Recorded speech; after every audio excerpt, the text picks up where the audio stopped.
针对民用会的检讨，民进党立委开记者会，和政府爱护全国的消防队运用科技救灾，就讲拍火机器人、消防无人机等等，嘛要增加电消防设备的采购经费，卖互消防人员因为设备无够来白白牺牲。9月的民用火烧事故，4个消防员不幸过往。这个事故嘛显示地方消防单位设备甲采购经费无够的问题。民进党立委共同召开记者会，高级边呼吁经过这届事件，政府应该爱愈重视科技救灾，让消防员通运用拍火机器人、消防无人机去拍火。在工业区的消防队嘛，得规划科技救灾的教育训练。现在很多工业区的厂房非常的多。那尤其我们为了要降低我们的消防人员的受伤，所以我们现在呼吁政府一定要补足我们的机器人的设备。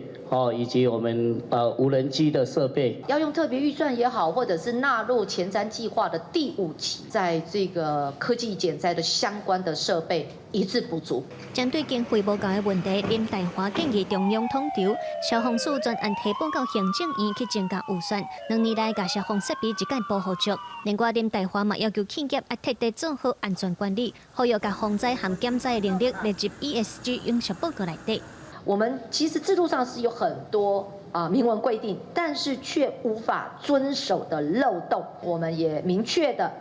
要求政府在 ESG 的永续报告的项目当中，应该把防灾跟减灾减灾的能力纳入 ESG 的这个永续报告内，提升企业的应变能力。最后，立委刘建国是建议，毒法署和消防署未来要积极合作，和消防员的训练、救灾设备，包括第一时间通将个火场资讯爱愈较全，才袂互珍贵的消防人力白白牺牲。另外，针对民用囤过量的危险物品，到底安检到位有漏高，嘛会伫立法院继续监督，找出真相，和消防基层一个交代。记者卢尚如、林晓凯台北报道。